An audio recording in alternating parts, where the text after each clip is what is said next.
Howdy, everybody. My name is Steve Hoggard. I'm the pastor of Hickory Hill Baptist Church. Today's Tuesday, and on Tuesdays we do Tuesday's Thoughts. And actually, this thought came to me last week. I decided I was going to work out, and I decided to put on a weighted vest. I bought this weighted vest a couple of years ago. Never really used it. Thought it'd be a good idea. I saw a YouTube video, and I thought, you know what? I could get that, and I could walk with it, and I could lose some weight. And that was kind of my gist of why I bought that. Well, the other day, I put it on while I was going to do my workout. And it was 20 pounds weighted vest. So I put it on, and folks, it was hard. Not going to lie to you, it was hard. In fact, the first thought that came to my mind was, how do women do this? With pregnant women do this, that have the extra weight on. And I don't know, and please don't send me an email or a text or anything like that. I'm just saying, hey, hats off to you. But I just was blown away of how hard it was to get around with that extra 20 pounds on me. The second thought that came to my mind was such a relief when I took that weighted vest off that I feel like I could do a lot more. I could move around better. I thought I could jump higher and do whatever I could do much better than I could with 20 pounds on my back. So that made me think of a verse a couple of days later. And this verse came to mind. It was Hebrews chapter 12, verses 1 and 2. And that's what we're going to focus our Tuesday thoughts on, is Hebrews chapter 12, verse 1 and verse 2. So let me read it to you today. Hebrews chapter 12, verse 1 and 2. It says, "Therefore, since we are surrounded by such a great cloud of witnesses, let us throw off everything that hinders and the sin that so easily entangles, and let us run with perseverance the race marked out for us."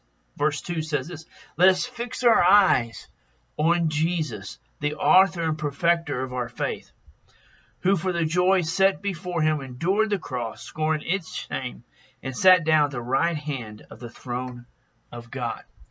That's the verses I want to look at, verses 1 and 2 of Hebrews chapter 12. And I want to really look at two things today.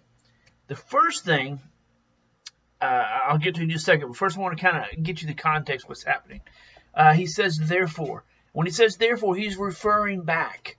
And Hebrews chapter 11, if you remember what that chapter is, we call it all different kind of names, the role of faith, the roll call of faith. But basically, the writer of Hebrews talks about the people of faith and how they put their faith in God. Talks about Noah, Abraham, Samuel, David, the prophets.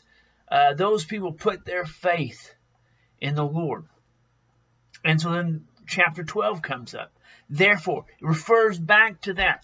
And he goes, therefore, such a great cloud of witnesses. Now, if you want to kind of set the atmosphere or the theme, is this such a great cloud of witnesses is kind of in a stadium, you could say.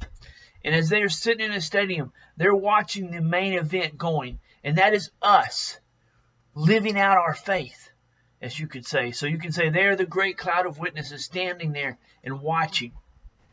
So the first thing I want us to consider today on Tuesday's Thoughts is this two words, shed it. I know that's kind of weird, but shed it. In other words, whatever that is hindering you, shed it. You don't need it.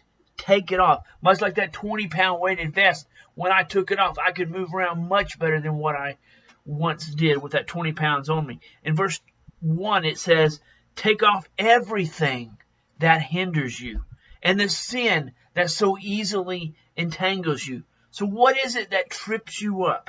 What is it that slows you down?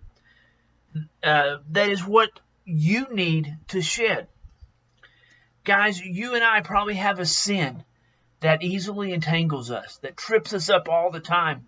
And I'm not going to go over sins. I could just probably say you have a sin that you struggle with, that trips you up. Well, the writer of Hebrews says, stop it. Get rid of it. Throw off everything that hinders you, everything that slows you down, everything that can distract you. Get rid of everything.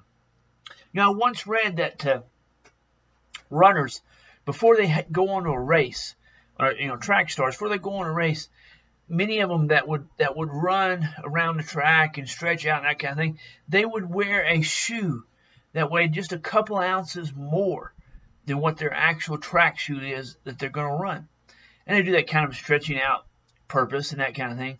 But they shed that extra couple of ounces to that shoe that weighs absolutely nothing for them to run that race. They want to get rid of everything that would hinder them, everything that would slow them down so they could win that race. And that is what the writer of Hebrews is saying. He says, get rid of everything that will slow you down, everything that entangles you, everything that could distract you. Get rid of that. And verse 1 actually tells us the goal. And that goal is to run the race that is marked out for us. I have a race, you have a race that is marked out for us to complete. I have a race that I have to run that's marked out for me. We must run our race. We must keep going no matter what. We must have perseverance, he says. And the great illustration of perseverance is this. I grew up looking at or reading National Geographics, and I remember those pictures or with the woman with the big old thing on top of her head, the pot, and they were walking, and all that weight that's on their head, they continue to walk. And the word perseverance means no matter what, all the weight on you continue to go. And that is what the writer of Hebrews says. He says, you persevere, you continually on that race that is marked out for you. I'll continue on the race that is marked out for me. Do you know it is hard to run with weight on you? It is hard to run when you have your feet entangled you. Guys, shed it. Get rid of it. Run your race that is marked out for you. Run it and get rid of all distractions. Shed them. That's the first thing. The second thing is this, very simple. It is laser focus. In verse 2, he says, let us fix our eyes on Jesus. Now, I don't know about you, but this is just me. Guys, I get distracted pretty easily. I don't know what it is, but I can have a main focus when I walk into a room. And somehow, I've done it today. I walk into a room and I can't remember why I went into that room. What was the purpose of going in the room? But I go in that room, I'll look around, I'll find something interesting, and I'll take it out with me, and then I'll walk through the rest of the house, and you know what I realize? Dang, I did not get what I meant to get when I walked in that room. I lose focus real easily. My wife can tell you this. She still takes me to the store, but I'm the guy who touches everything in the store. Has to look at it, has to play with it. I'm the guy, if you ever let me go to the toy section, I'll set all those toys off to listen to them. So I get distracted real easy. And one way to not get distracted is to have a laser focus, to keep your focus honed in, keep your focus on Jesus Christ. And so why should we keep our focus on Jesus Christ? Well, the writer of Hebrews tells us he's the author and perfecter of our faith. So what does the author of our faith mean? He's the one we started with. He's our beginning. He's the originator of our faith. He is the one we put our faith and trust in, and that is Jesus Christ. For you, those who follow Jesus, we put our faith in him. He's the beginning. He's the author of our faith. And not only he's the author of faith, but he is the perfecter. He's the one that matures us. He's the one that refines us. He's the one that grows us in our faith. So he is the beginning and he is the end. He's the Alpha and he's the Omega. He's the author and perfecter of our faith. And because he is the author and perfecter, we need to keep our eyes on him.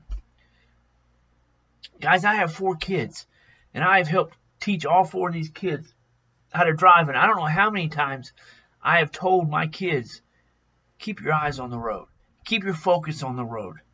And that is for us who are people of faith, people who believe and follow Jesus Christ. We got to keep our eyes on the author and perfecter of our faith, and that is Jesus Christ.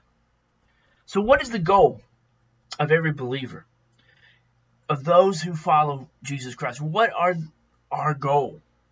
Well, here it is. It is to run our race of faith that is marked out for us. We have a race that's marked out, and we got to run that race of faith. And we have a great cloud of witnesses watching us and cheering us on. But we got to run it. And we need to run it in such a way that we have our laser eyes focus on Jesus Christ, because He is the author and perfecter of our faith. And also, we need to run our race in such a way that nothing hinders us, that nothing entangles us. We need to shed everything and run our race. Well, guys, that is Tuesday's Thoughts. I hope it helped you out. I hope it gave you to think about some things. Again, it's just a thought I had the other day when I was working out, and I had a 20-pound weighted vest on me, and when I took it off, I thought, wow, that does make an impact of your life. And this verse kind of popped in my mind.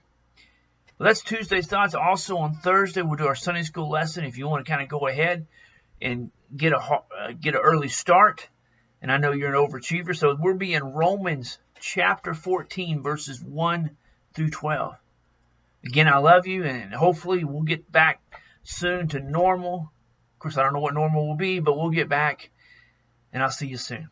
Love you.